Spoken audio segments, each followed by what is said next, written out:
Months, we have all been focused on things that might never pass through Congress, like health care, cap and trade. But meanwhile, the politicians have been busy pushing through a $1 trillion spending bill that's loaded down with all the bad stuff we've been complaining about: pork, waste, and fraud. And yesterday, on a sleepy Washington Sunday, the U.S. Senate slipped this $1.1 trillion catch-all spending bill under the president's door for his signature in just a blink of an eye.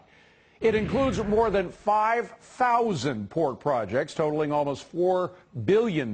So how did it happen? And who's behind it? Well, luckily our watchdogs are on the case. Dave Williams of Citizens Against Government Waste and Kristina Rasmussen of the Illinois Policy Institute. Good to see you both. So Dave, they did it in the dark of night, not exactly the dark of night, but on a Sunday when nobody was paying. Everybody's watching football. How did they think that they could get away with it without people noticing? Well, this is typical Congress. They do this every year. They go past the deadline for passing these bills, and then they rush to get them done on a weekend when no one is watching. You're right, everyone's watching football in the playoff race, and no one's watching these earmarks. And there are thousands and billions of dollars of these earmarks, and we get no scrutiny. We get the bill 2 days before it comes out and they vote on it. So members aren't reading it either. No one is reading the bill. They're just passing it. Well, and Kristina, we got to say, as we always do, this is very bipartisan here. In fact, there were 3 Republicans who actually voted in favor of it, and we're going to name them by name: Susan Collins, Tad Cochran of Mississippi, and Richard Shelby of Alabama. These are the porkers, the Republican porkers. And then there were also, in our Hall of Fame, there were some Democrats who voted against it. Let's show them: Claire McCaskill of Missouri, Russ Feingold of Wisconsin, and Evan Bayh of Indiana. These are Democrats who are against pork. In fact, Evan Bayh has actually told the president that he should veto the bill. Dave, is there any chance he'll do that? There is zero chance the president will veto this because he needs Congress. He needs them to vote on a health care bill. So they have him backed into a little pigsty corner where he's going to sign this bill and they'll go on their happy way. And, we'll see what happens with health care, but that's why he's going to sign it. Kristina, let's get on to the details, because pork is all about details. What kind of stood out for you in this bill? Well, the really insidious thing about earmarking is that the people who are politically powerful tend to get more money.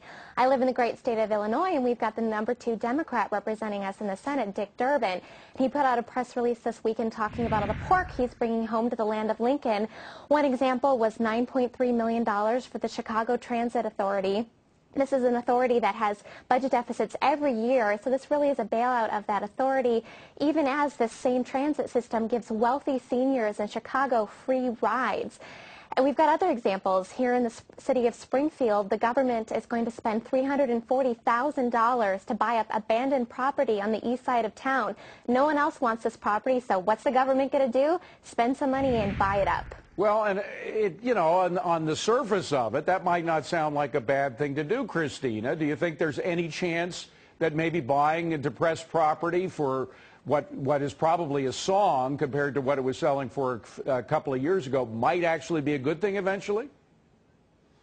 Again, these are federal earmarks, so if that is a local priority here in Springfield, the state government or the local government should be finding the funds for that project. I wonder why the homemaker in Florida and the single mom in Mississippi and maybe the single dad in Minnesota are sending their tax dollars on April 15th to the federal government so Springfield can have some property brought up by various agencies. I think Congress and the leaders in Congress really made a bet that citizens would not be paying attention to this wasteful spending during the busy holiday season. Right. And really, maybe our holiday parties need to turn into holiday tea parties to remind folks that we are paying attention and we are going to hold them accountable for these rash spending decisions. I think that's a good idea. But Dave, to Kristina's point that it's the powerful members of the Senate that got theirs in, and also to my earlier point that this is not a partisan issue, Republican Senator Judd Gregg from the great state of New Hampshire, I mean, this is a state that is known for fiscal responsibility, or used to be anyway. He got $1 million out of it. Describe. Well, this is really disappointing because this is for the Portsmouth Music Hall, and we saw a lot of these sorts of projects in the Transportation and Housing and Urban Development Bill, where there were theaters or opera houses, and especially Senator Gregg, who was supposed to be a fiscal conservative, and that a lot of times votes fiscally conservative, but he likes his earmarks, and he will never deny himself earmarks. And that's $1 million that was not requested. And Kristina, who lives in Illinois, she has to pay for this, and she doesn't get to pick and choose which projects she pays for and which projects she benefits from. Dave, why is it that there's so many theaters? I noticed a lot of theaters. It's a very theatrical administration, I guess, but there are a lot of theaters in this particular bill. Theater restoration, jazz in Lincoln Center, my own district. Jerry Nadler, who's my congressman, got $800,000 for jazz. Now, I love jazz. I went and spent about $200 there a couple of weeks ago. But taxpayers in Illinois are paying for this thing. Right. And nowhere in the Constitution does it say that the federal government is responsible for entertaining its citizens. I'd like you to point which article that is spelled out in our Constitution. By the way, we're showing Kristina and Dave all of the theaters now. What is it, Dave, about the theater projects? You know what it is? It's about jobs, or I should say one job, getting reelected for Congress, because what they do is they take a photo op, they put out a press release, and they say to the people, hey, look what I brought home. I'm going to renovate this beautiful theater, reelect me in Congress.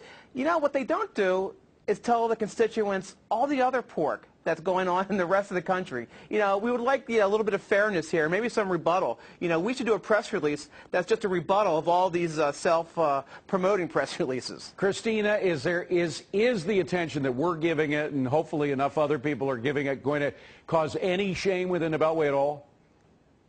I think so, and groups like Citizens Against Government Waste do a great job of getting the message out there. We here at the Illinois Policy Institute try to make sure that our local residents are informed as well. Again, we're coming to the end of the year. These groups need your support because they do the hard work of digging deep into these bills and finding the waste that none of us should be paying for. Kristina, Rasmussen, Dave Williams, good to see you both. Thanks very much.